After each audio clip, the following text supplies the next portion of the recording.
people have been using, lots of us have been using these mobile phones. The mobile phones have penetrated, and for updates on the statistics, you can always look at the CAK reports, quarterly reports that inform you to the extent to which the parameters that are of interest to the government. You know, how many people have the mobile numbers, SIM cards registered, how much is actually transacted through the mobile platform. So all these statistics are an indication of adoption of these mobile payment platforms. And so it is seen as an option in terms of banking. So you find that there are those people who look at it from financial inclusion, which means that those persons who are perceived they don't have sufficient bank balances to live in the bank, then they prefer to use the mobile platforms, which give them opportunity. We have opportunities such as for savings. I don't know what other the part they provide for. I think there's also the loaning. You know, when you think about Mshwari and all that, it's a loan that you're getting through the mobile. But is it Mshwari or what? There's one that is for loans. So you have all those products that are there, either to transfer your money, to bank your money, to send your money to someone's account, to send it maybe to pay for a utility, to save it, to borrow. All those functions are available, and so you see then that it becomes part and parcel. So part and parcel of someone's lifestyle. Sometimes you may find people use those ones to pay, and they have reminders to pay for their utilities, whether it is water, electricity, taxes. You want to you've gone to hospital, they'll see a bill number. And so there's that increased adoption of mobile payments across very many sectors. And even I think during COVID, there was somehow like a push for these payments, especially in the transport sector. We started seeing in the matatus that they could actually agree that you pay with your phone, and you are able to get uh, the facilities that you needed to in terms of you have paid for your transport.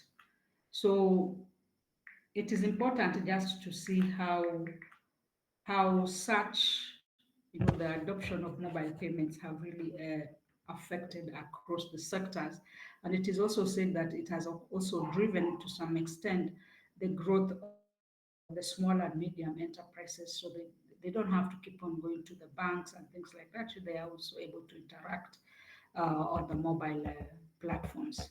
Yeah. So some of the examples I think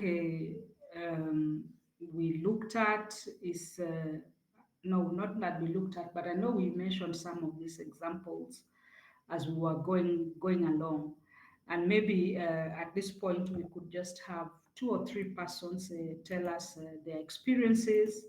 And as you share your experience, you could also talk about some of the limitations of those platforms in terms of not just payment, but in terms of another service that you think could have been on the platform, especially when it is related to payments. It doesn't just have to be what I have put on the screen. You can also tell us what others you have interacted with.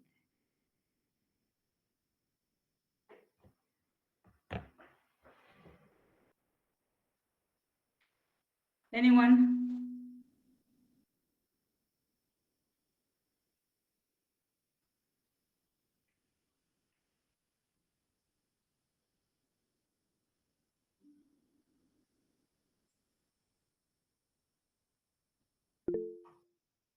Yes, Edwin, go ahead.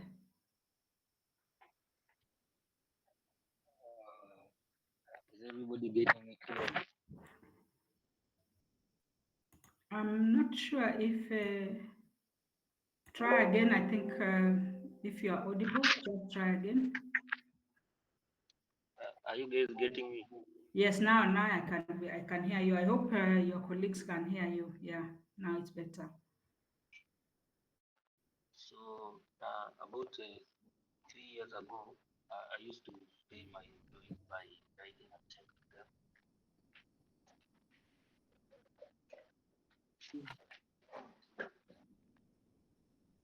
Edwin, you've muted yourself again. You used to pay your employees using a check.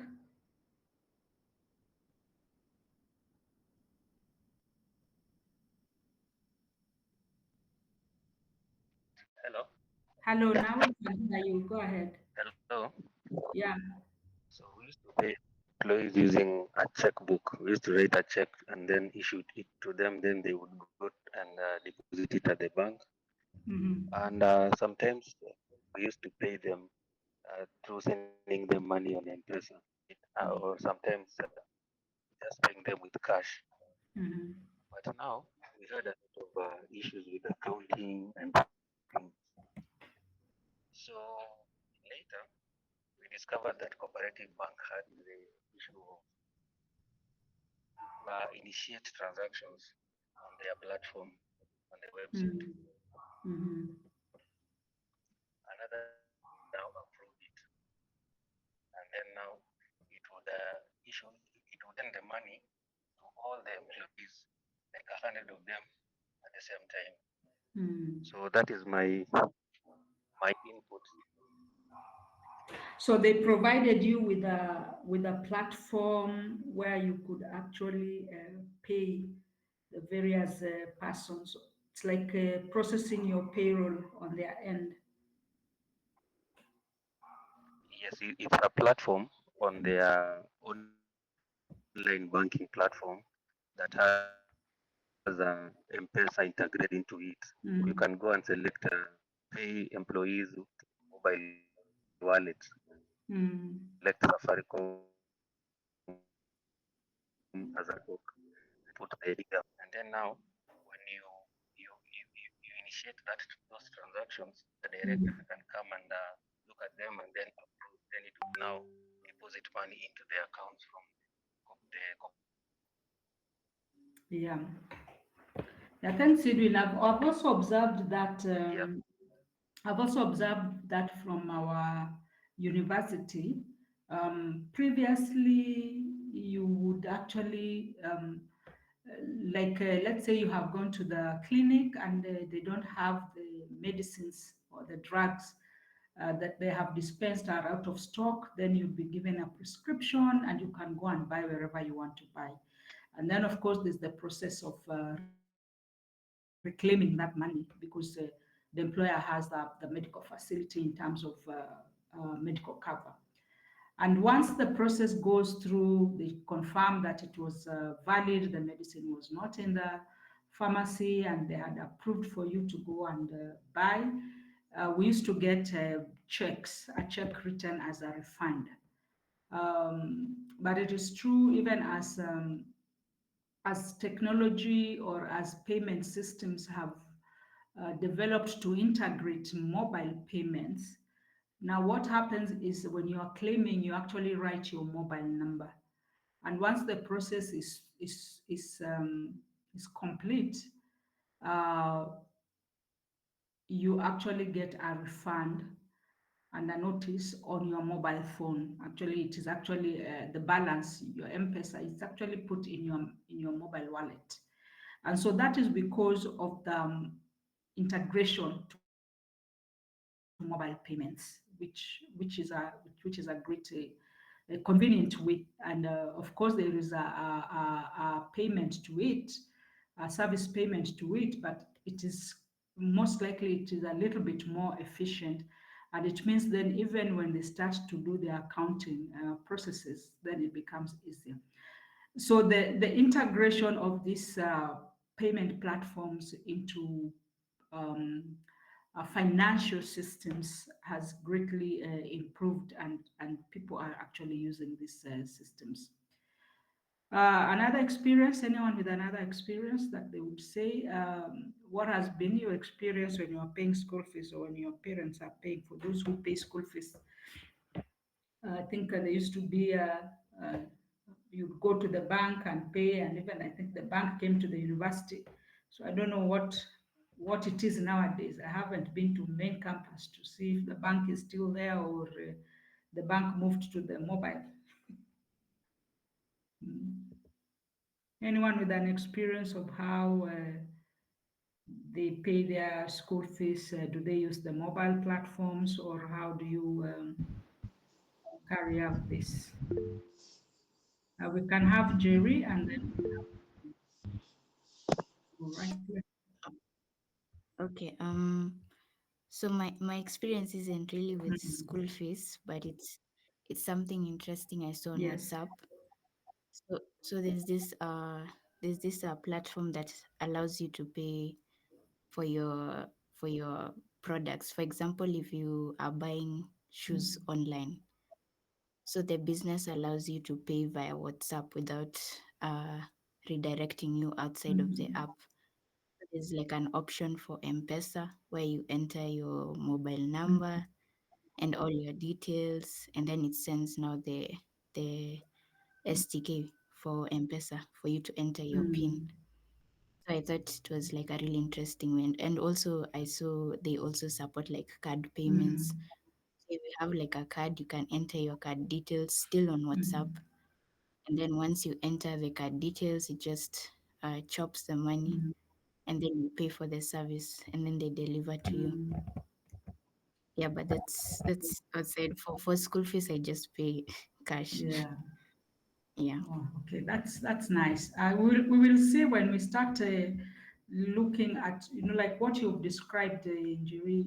It means then that remember, WhatsApp is a social media platform, so there's trading going on in WhatsApp, and that means that there's integration. There must be some gateway APIs that are used to integrate making payments um, through the platform without leaving the platform. That is very important to know that you actually do it within the platform and you don't have to leave the platform. Because if you're going to leave the platform, it's another you feel like you have, it's like you have to do another thing on another platform. But when it is inbuilt, uh, which I think it is they call them, what is it, super app or mini apps within an app, yeah, that you are able to complete your transaction. It actually initiates another service within the app, yeah, and you can start seeing the use of microservices within the ecosystem platforms that are provided. They invoke other services as you continue. Yeah, thank you. Yeah. Gregory? Uh, for the university fee payment, previously it has been I've been able to pay fees for via the university pay bill where you have to enter like a pay bill and then use your school credentials as the account number to be able to pay your fees. Uh, but there are slight challenges, and then for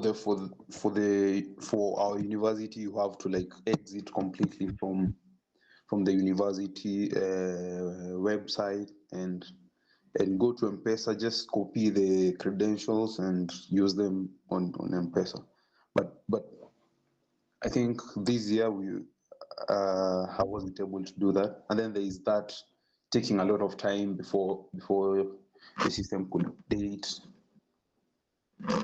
But something interesting about the mobile banking I've seen is the new integration with carding, especially with the Safaricom Global Pay, where you can use like in like a moment you can have a card to do a transaction online and using the credentials of that card to pay make whatever payment you need, and then being able to revoke it. I think it's been something nice to see in the mobile banking.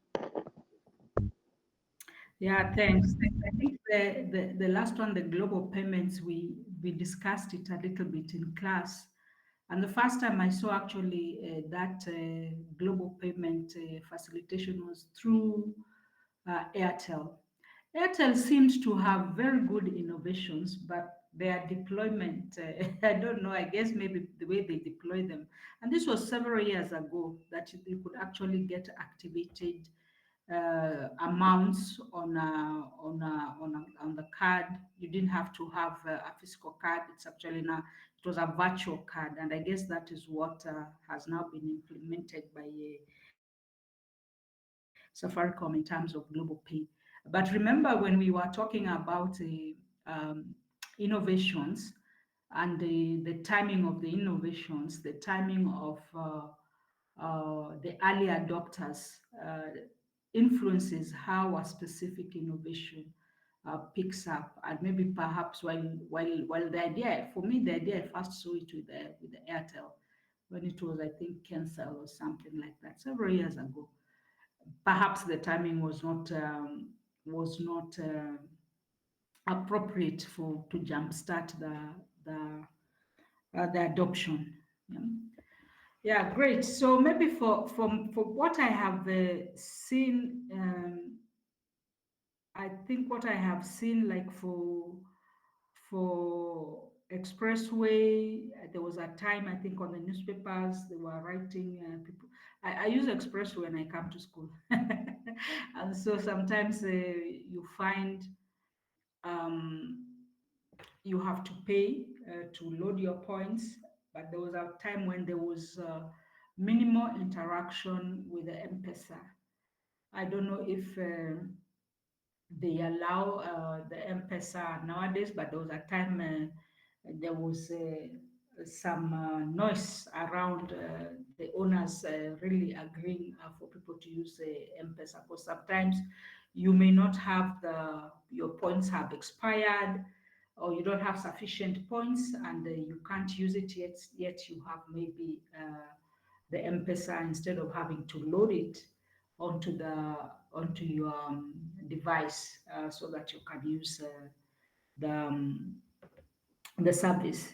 For government services, I think there was they seem now to be centralized using this the triple two, no, triple two, and their questions surrounding who owns that platform, blah, blah, blah. That is not for us, but I think when you think about the way it facilitates the payment of the various services, you are able to pay for the service either immediately or sometimes offline.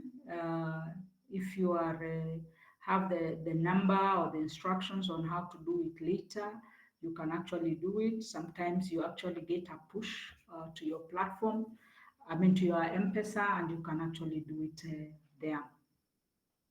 In terms of maybe even the SGR booking, you can actually go online and you're able to do that either using the platform itself, the website, and you can enter your details and get a push to your mobile phone, or I think they have a USSD number that you can use to do that.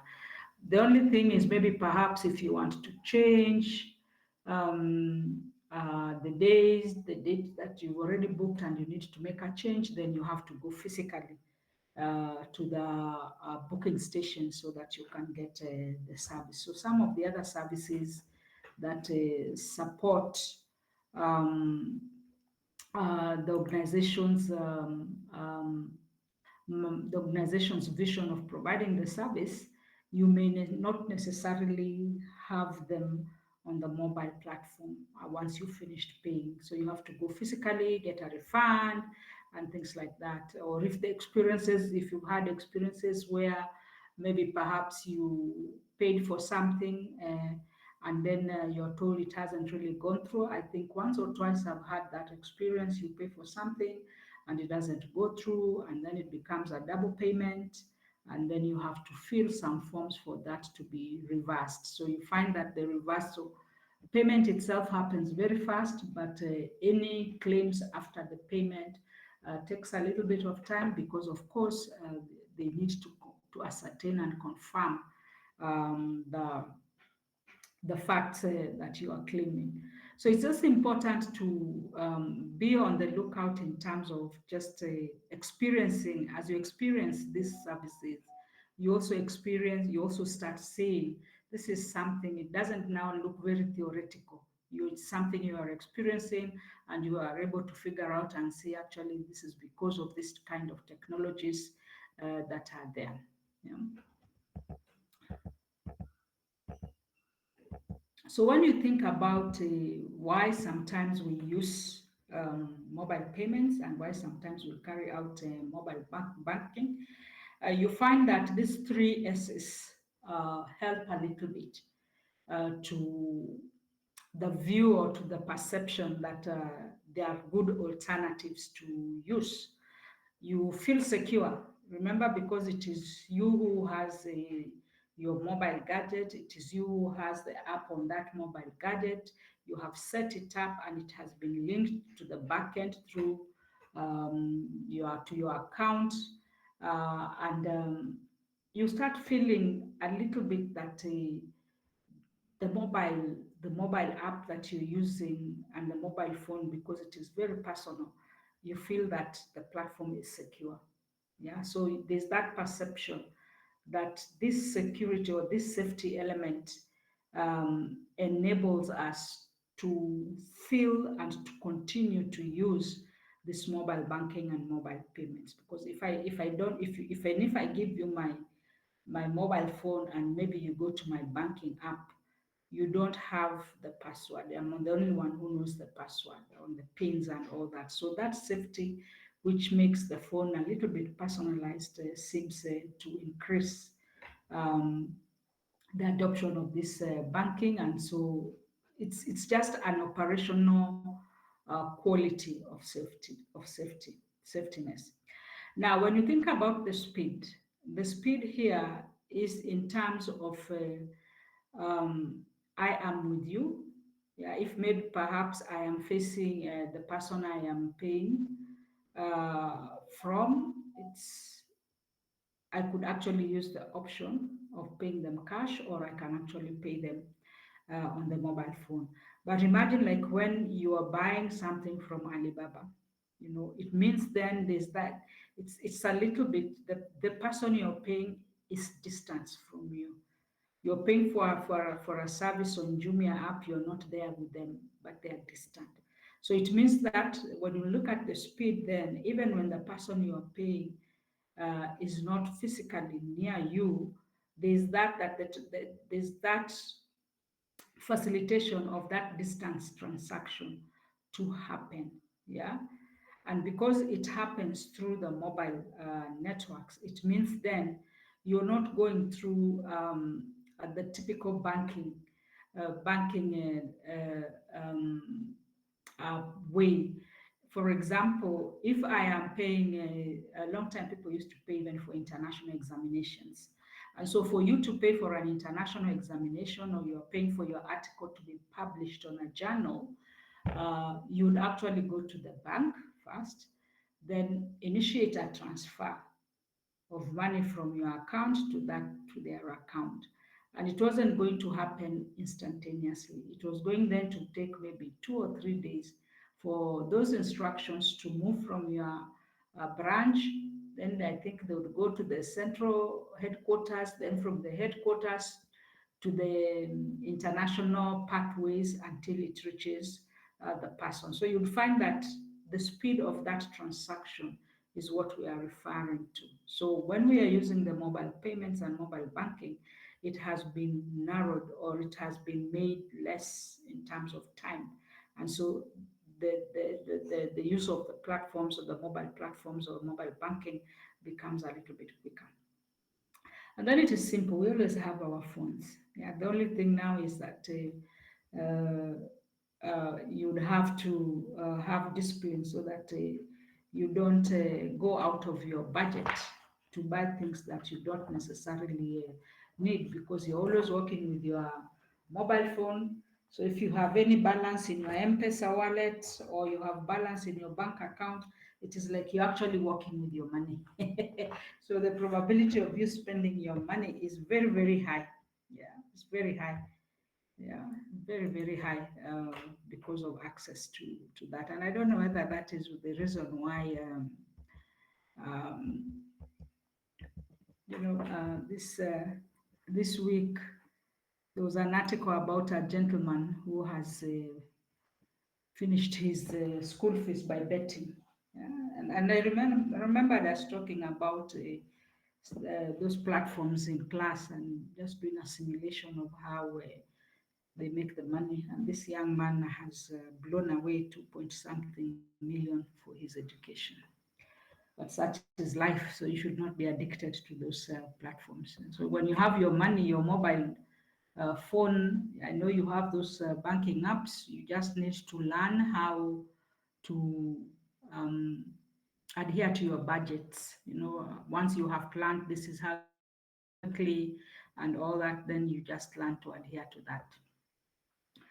So because of this mobile banking and all those things, we find that there's a lot of studies in the business schools, in the economic departments about various models that organizations use.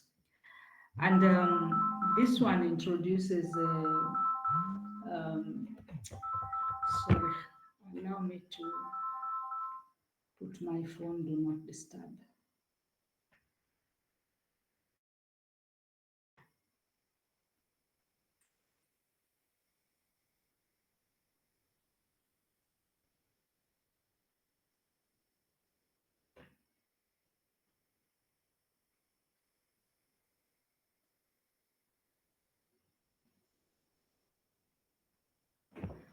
Sorry about that.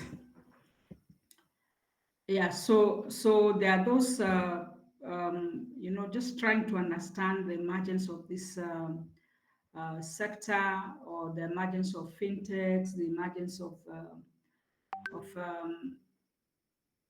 the platforms and the payment models. So we have people who have been studying this. And so one of the papers I came across was actually talking about various models of that organizations actually take when they are thinking about integrating mobile payments into their platforms, especially for e-business support. So we have those four different models, where you have the bank-centric model, where you find then the transaction is moving, the mediator is the bank. Yeah, the mediator is the bank. So you find then that the transaction is moving from the customer